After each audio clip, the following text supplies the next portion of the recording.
জাকারিয়া কাইলে একটু সরাও না গাড়িটা। কথা বলো একটু।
সচেষ্ট হই দেশের জন্য। কোথাও যদি রাস্তায় একটি কাগজ পড়ে থাকে, ময়লা হয়ে থাকে, দরকার হলে সেটাকে আমরা সরিয়ে দিব।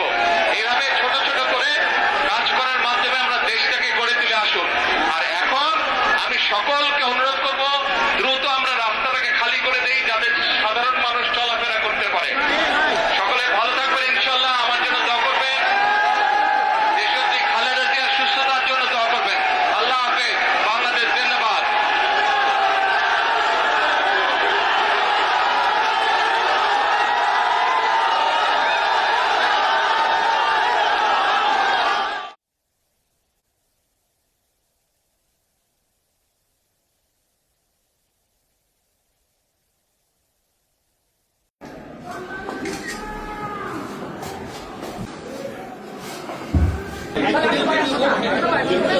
সবাই